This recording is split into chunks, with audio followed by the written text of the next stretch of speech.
It's the very beginning of summer and it is the best time to be a beekeeper.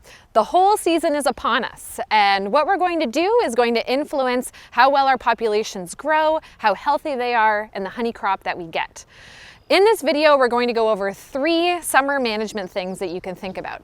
Of course, there are more than this, and we invite you to download our annual calendar for beekeeping right here in this newsletter and from our website. But in the meantime, in this short video, we're going to talk about 3 different things that you can do. The first is swarm management and prevention techniques. The second is how to determine when to add a honey super. And the third is about Varroa monitoring to try to keep our colonies as healthy as possible during the summer. If you ever have any questions, feel free to shoot us an email. And also, please visit our website and our Facebook page. Let's talk a little bit about swarming. Now, swarming is a natural phenomenon. It's the way that honeybee colonies reproduce. And here in New York State, the peak of our swarm season is happening from mid-May to mid-July. So right now, we are in that season. And colonies will start to swarm when they're perceiving a few different cues, and the combination of these cues really gets them to decide if it's time to start initiating the process or not. Some of the cues that colonies are taking in would be a lot of resources, so lots of nectar coming into the colony. Another one is a really big population of nurse bees. And so just looking at this colony, we can see that there is a very big population and the colony is starting to get crowded. The queen also gets limited on the amount of space she has to lay eggs. And lastly, her pheromone isn't being transmitted very well throughout the colony because of how crowded it is. So once bees are perceiving all of these cues, they start to initiate the swarm process and build swarm cells. Us as beekeepers, typically, if we're focused on honey production, we don't want our colonies to swarm because that means that a lot of our foragers are going to be gone. So instead, we want to try to prevent swarming. And the best way that we can do this is to stay ahead of the bees. That means that once our population starts to get big, we're going to provide them with more space so that the queen can have a lot of brood laid in the bottom and most of the honey can be stored up top in supers. Some beekeepers will also run 2 deep hive bodies or even 3 deep hive bodies to provide lots of space for the queen to lay. But for us here at the Dyce Lab, we're just giving them a single brood chamber and we'll be adding additional honey supers to provide more space that way. Once we get to the point where a colony has begun initiating the swarming process, meaning that we're seeing swarm cells, then the beekeeper has to do a little bit more in order to try to stop that colony from swarming. So this is a colony that may or may not have already initiated the swarming process. It is quite big in its population size. I will say that about 2 weeks ago, we did a split on this colony, and just checking back now, we can see that a lot of the cap brood that was in this split has emerged, and we have a big boost in our colony population. So it is definitely time for us to add a super. We're going to go and do a bit of an inspection to see if there are swarm cells in this colony, and if there are, I'll tell you what steps we're going to take next. Just a note, when we're assessing colony population, typically beekeepers are counting the number of frames that have bees on them. If we're looking down into this hive, we can actually see that all 10 of these frames are covered with bees. It's a really good idea to start providing more space to that colony once we're maybe seeing 7 or 8 frames covered with bees. At this point, I won't be surprised if they've already begun creating swarm cells. So now what we're going to do is we're going to inspect the brood nest to look for signs that swarming is going to happen. And when I do a colony inspection, I really look at about 4 frames of brood to get an idea. We should typically see cells on some of those frames. We don't necessarily need to go through all of them. But in addition to looking for cells, I also want to mention that I'm looking for signs that the colony is getting honey bound. And what this means is that after some of the brood has emerged, the honeybees are backfilling it with honey before the queen can get back to that area and start laying eggs. So seeing honey actually in the brood nest where the queen would typically lay eggs also tells me that the queen might be running out of room to lay and that the bees need another super to actually put that honey into. So we just pulled out the first frame from the number 2 position and I'm taking a look at it and I am seeing that we have lots of brood on this frame, brood on both sides. I'm also keeping an eye out for any queen cups or queen cells, and I actually see 1 cup here. This is shown right on the edge. And I want to look inside that cup and see if it's actually a cell. And the difference between a queen cup and a queen cell is that a queen cup is empty, and a queen cell has something in it, either an egg, a larva, or it's a pupa. And aha, it is a swarm cell. There's actually an egg in that cup.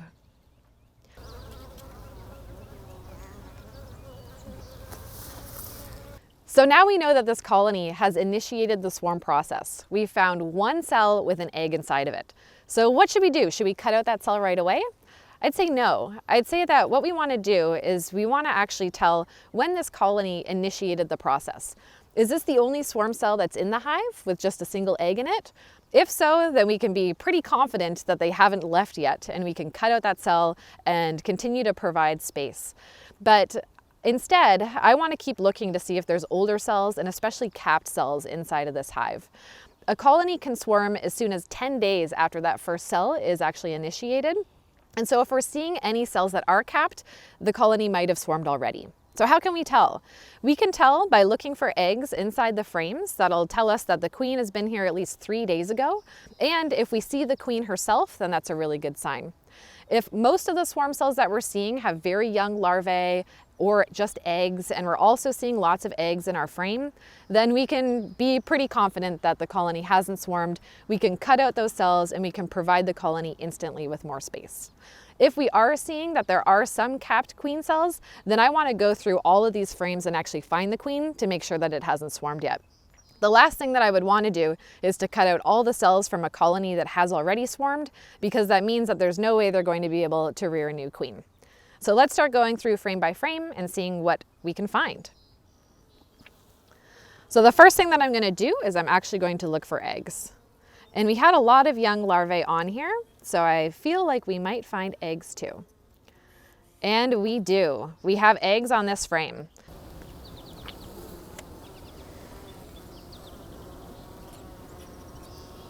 Because I'm seeing eggs, I know that the queen has been here at least 3 days ago. Now, typically the egg laying rate of the queen does slow down as she's preparing to swarm, but the queen can continue to lay up until the day she leaves. So just because I'm seeing eggs, I am still not 100% confident. I want to keep looking at frames to look for older cells and to actually keep my eye out for the queen.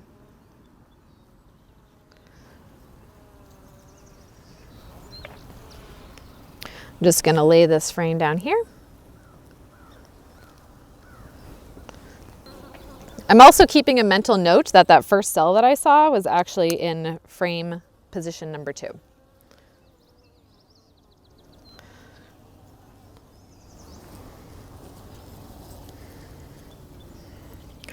All right, first thing I'm doing is looking out for the queen.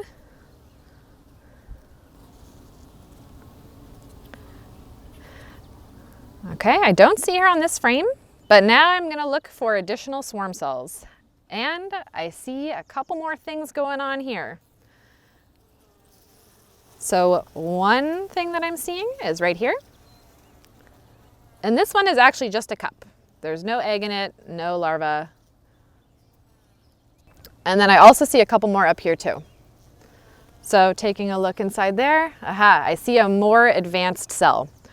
So inside this cup, I'm actually seeing a larva that looks like it could be around 4 days old, which means that the process was initiated about a week ago. We're going on to the third frame now.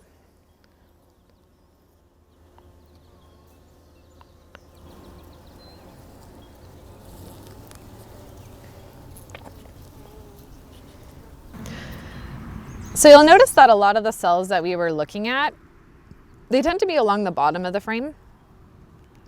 And when colonies are producing swarm cells, they'll generally produce a lot of cells, usually at least 6 and sometimes, more than a dozen. And they're typically found along the bottom and the edge of the brood nest in an area where the cells can really hang down and fit. And so if we see a colony, for instance, that's superseding their queen or rearing an emergency queen, typically, not always, but typically we're seeing just a few cells in that case, and the location is often kind of in the middle of the brood nest, not necessarily around the perimeter. So those are some cues to tell you if it's actually a swarming situation or if it's just a supersedure or an emergency queen. And so in this case, we are confident that it is a swarming situation. We've seen a couple cells already along the bottom. I anticipate seeing more. It's at a time when the colony is totally crowded. There are eggs in the colony still, so it's probably not an emergency queen situation. And even on this frame, I can actually see a little bit of that backfilling that I was talking about. So in this case, we see where some brood has emerged. And all of this shininess in these cells are areas where workers have actually deposited nectar. This girl's depositing nectar right now as we speak. And so in this case, there's enough honey coming in that the bees are not storing it above the brood nest. They're finding space to put it. And so the spaces that they're putting it in are spaces that typically the queen would go back and lay in. So she might be running out of spaces to lay her eggs. Based on what I'm seeing so far, it looks like the colony has just recently initiated the swarming process. So we might have luck in simply cutting out those cells and providing a bit more space. At this point in time, I'm probably just going to go through these next frames just a little bit quicker for you, keeping an eye out for the queen and looking for more advanced swarm cells.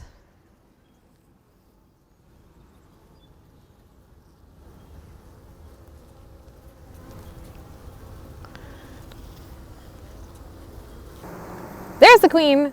So let's just put her in a cage to keep her safe. Okay, so we know that the colony hasn't swarmed yet. We found the queen. We see obviously eggs in the frames, and we're also seeing that these cells are pretty young in age. The oldest one had a 4-day-old larva. So what we're going to do now is we're going to stop them from fully swarming by cutting out every single one of these cells. And so what we're going to do is you can either cut them out with your hive tool, or you can just pinch them shut with your fingers. And the goal here is to go through absolutely everything and make sure you're cutting out every single cell. If you miss one, then this process was a bit pointless, because all it takes is one missed cell for the colony to still go on and swarm. We won't show you guys on camera us going through every single frame here, but you want to make sure that you're finding every single cell. The other thing that I will mention is that just by squishing the cells, that's not going to stop the swarm process. Remember, they initiated it because they were crowded and they were running out of space. So in addition to squishing the cells, we want to provide more space for these bees.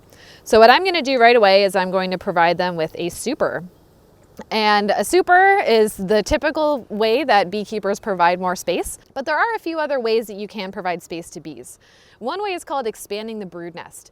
And what this means is we remove frames that are full, either of capped brood or full of honey from down below, and we can give those to other colonies after we've determined that there's no disease being transferred. And then we can replace those frames with actual drawn comb. And by providing drawn comb right into the brood nest, that's giving immediate space for the queen to lay.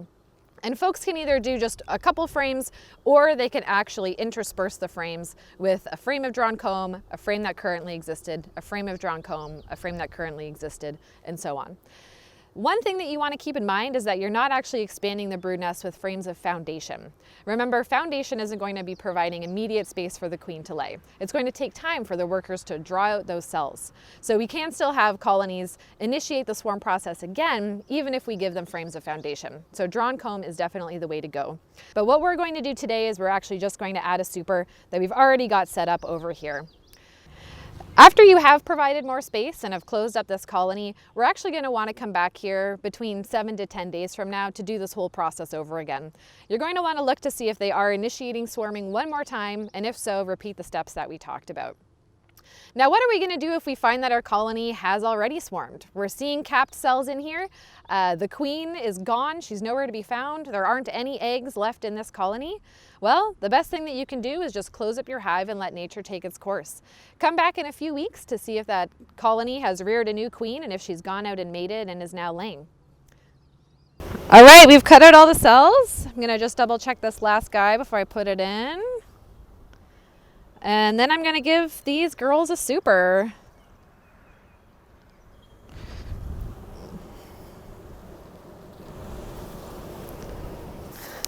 And don't forget to release the queen at the very end before you close up the hive.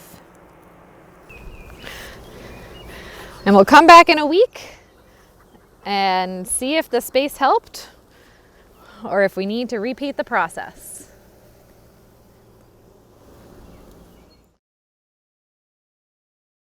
All right, a lot of us get into beekeeping because we love the idea of producing honey. And it is a bit of an art to know when it is time to add another super of honey. And so right now we're going to go through this colony that currently has 2 supers on, and we're going to see if it's time to add a third. And I'll talk to you about some of the considerations for doing so. So the configuration of this colony right now is we have 1 deep, that is our brood nest area, and we currently have 2 supers on here. This super was the first one to go on. It was pretty full the last time I checked, and we'll see if it's completely capped now. This is a super that I added about 2 weeks ago, and I added it when it was just foundation, so there wasn't any drawn comb on this super. And because of that, I actually removed the queen excluder because I had the super on for about a week and the bees were a bit reluctant to climb up here and start working that foundation. So I removed the queen excluder. The queen could be anywhere. There could be some brood up here. That's okay right now. If we're seeing that this super is fully drawn with comb, then I'll make sure that the queen is in the bottom and I'll add a queen excluder at that time. I tend to under-super my hives, and a lot of folks do this as well. What that means is that when we add a fresh super, we put it on below our other supers. So it can either be directly above the brood nest, or it could be between some other supers that you added, depending on how much you really want to lift off, because these things can get a bit heavy. But the reason that I do this is because sometimes if you have a super that's already full of honey, the bees might be reluctant to pass that full honey super in order to start filling the box above it. So by putting it into the immediate area of the brood nest, they might be more likely to fill that with honey instead of plugging up the brood nest with honey. So if I'm going to be adding a new super today, I'll probably put it underneath this one. As I'm peeking down all of these frames, I can see that a lot of this honey is capped at least at the top. Okay, and then just pulling out one frame that's toward the edge, we can see that they have fully capped this honey. We're actually ready to harvest this honey. So this looks excellent. Now I'm going to go 1 box down and see if they've started filling out what I've added since I removed the queen excluder to make things a little bit easier for them about a week ago. Let's see what's going on in the next box here. So before I even smoke these girls, we can see that they are filling out some of the frames. We have at least one in the center that looks like it has some honey on it, and a lot of that honey, at least on the top, is capped. We have a frame here with a little bit of burr comb or brace comb. Another frame that looks like they're depositing honey, and we might still have some frames of foundation in here. So let's take a closer look and see if it's time to add another super.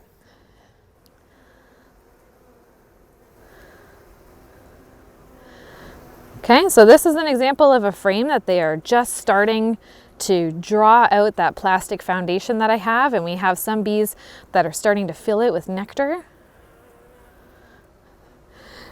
Because I have seen a little bit of brood, I want to be mindful of the queen being up here. I don't mind if she is up here and laying some brood. I really want them to draw out these frames of foundation. And after they're all drawn out, I'm going to sequester her in the bottom. And by the time I'm actually going to extract this honey, all the brood would have emerged and been backfilled with nectar.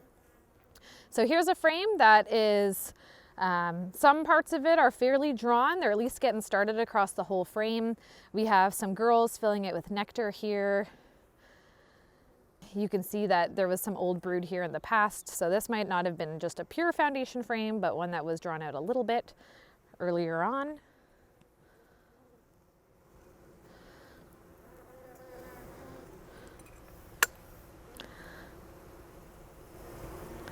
Okay, so now we have a comb that has some drone comb on it, some nectar, a little bit of everything, but I'm excited to see that they're starting to draw it out. The next frame, I'm also seeing a lot of honey. I'm just going to scrape off some of this brace comb that I see in here because I want to try to discourage the bees from doing that. And it could just be that I didn't push my frames tight enough together. And so they might have built that there. And it's a shame to scrape this off, but hopefully we'll be able to use this wax for something else.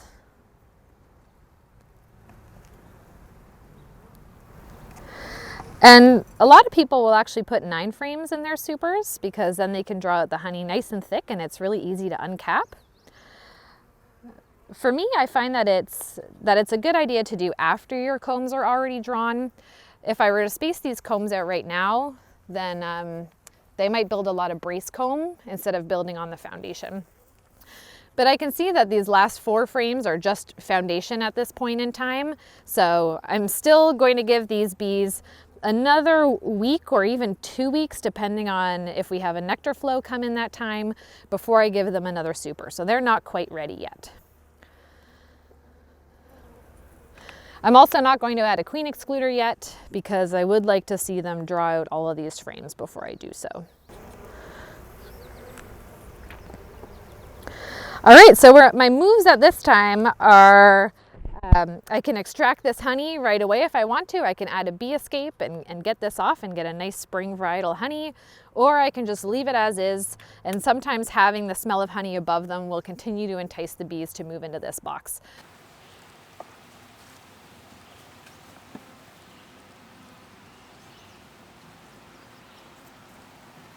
Another thing that you can do is you can actually checkerboard your honey frames. And what that means is I can actually take frames that have honey on them and I can space them alternately with frames that have foundation on them. And that is another great way to encourage the bees to draw out those frames and fill them with honey, the ones that just have foundation on them. So that's another thing that you could do in this situation if you really want to encourage those bees. But I'm already seeing that the bees are starting to fill those frames. There is some nectar coming in.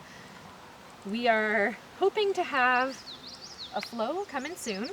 So if that is the case, then they should be okay just doing it on their own. So we will come back to this hive and see. All right, let's take a look at this one and see if this one is ready.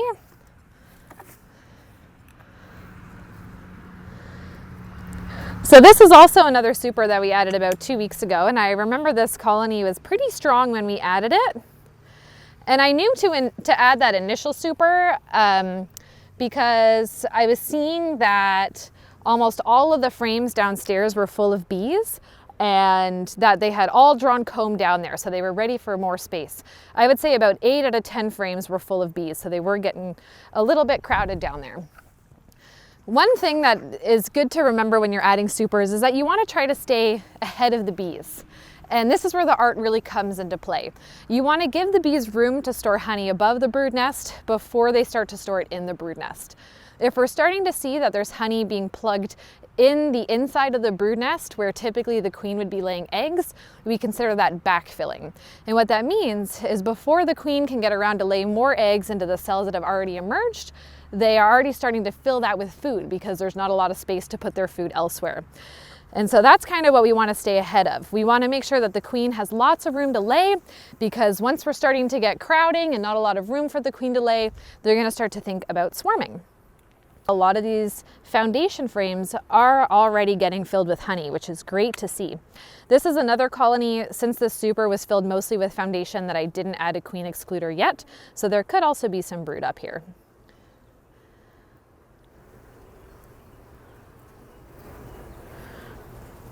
Okay, this looks great.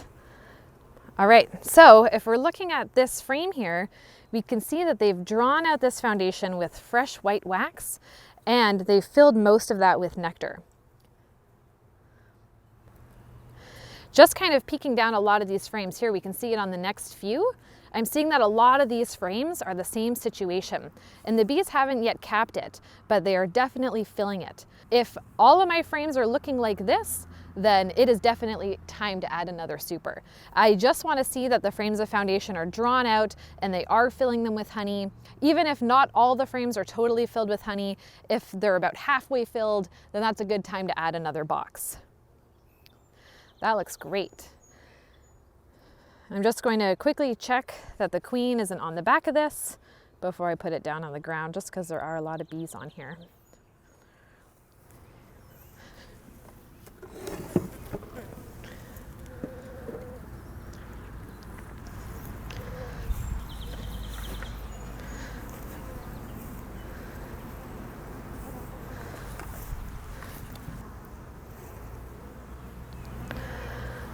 All right, and the second frame looks to be about the same. They've drawn it out and are starting to fill it with nectar. And as we look down a lot of these other frames, I can see that they've drawn out the foundation on every single one that we have in here. So it's definitely time to add another super. I'm going to under super and put the box on underneath.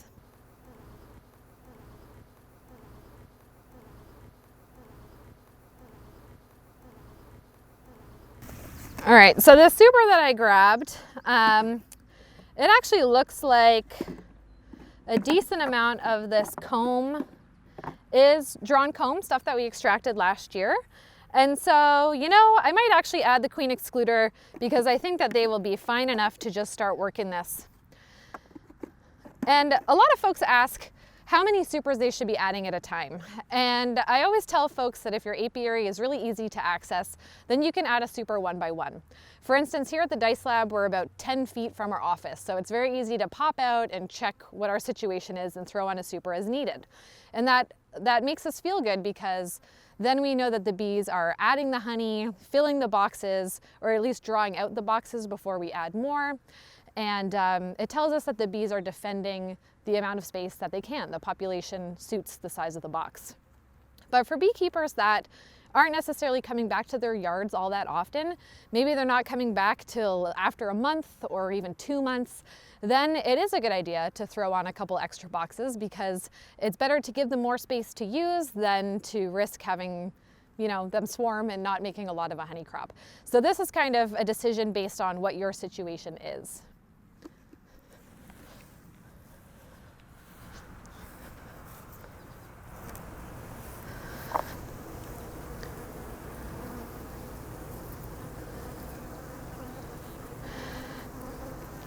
And behind the scenes, I just checked this box first to make sure that the queen was in fact down below.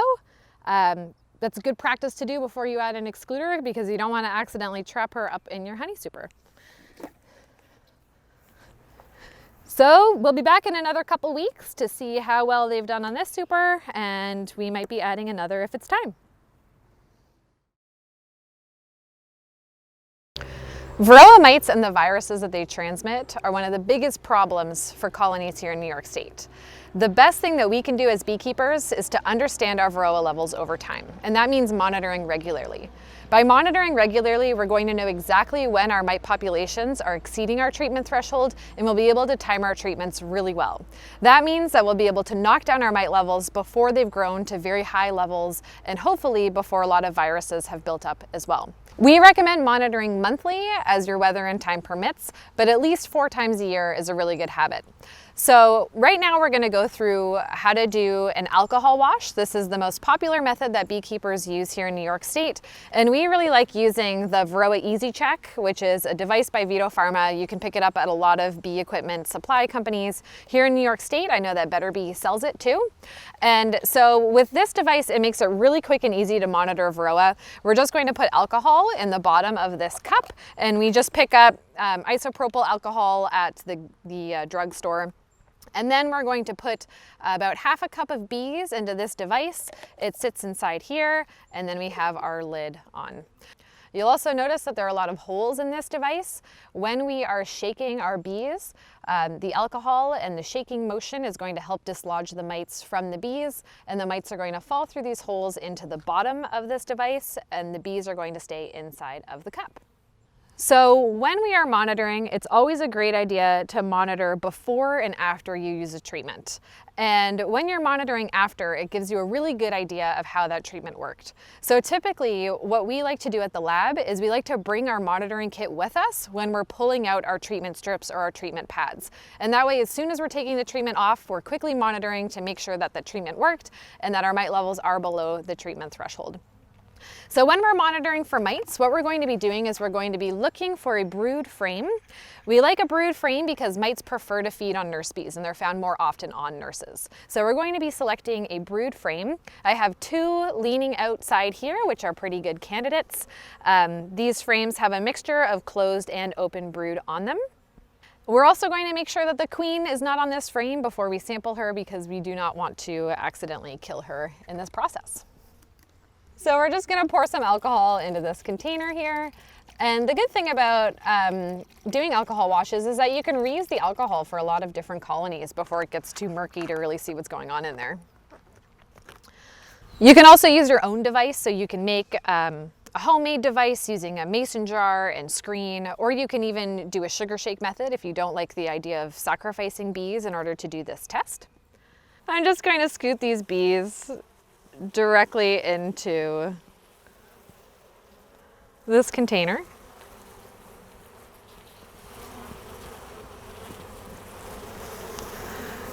And I'm hoping to get to that level of that second line. And I might need to flip it over to get a little bit more. If it's easier for you, you can also shake these bees into a bucket and pour it into this contraption.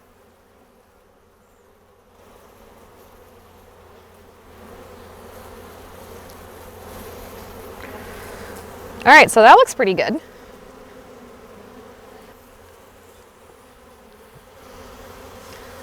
All right, then I'm gonna plop it right in here, and I'm going to add the lid.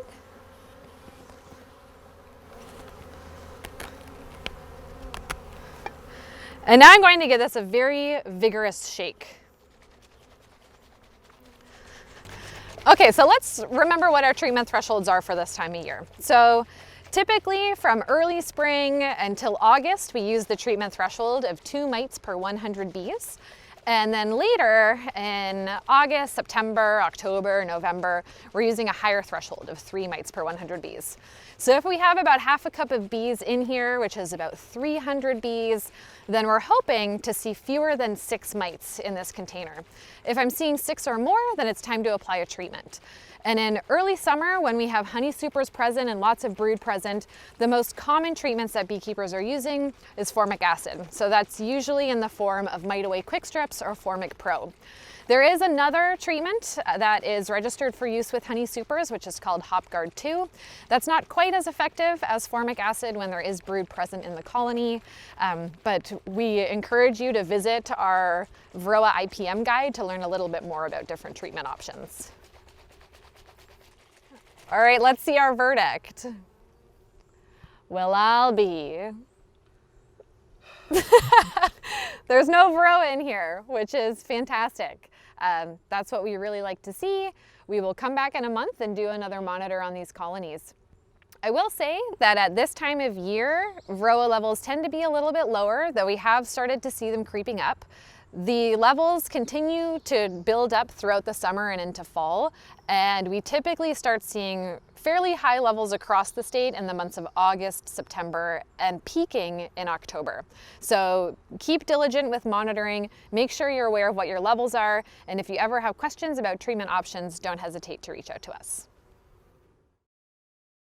So I hope that these tips make you feel a little bit more prepared this summer, especially with regards to swarm management, Varroa monitoring, and supering. Good luck with your beekeeping, and I hope that you have a good season.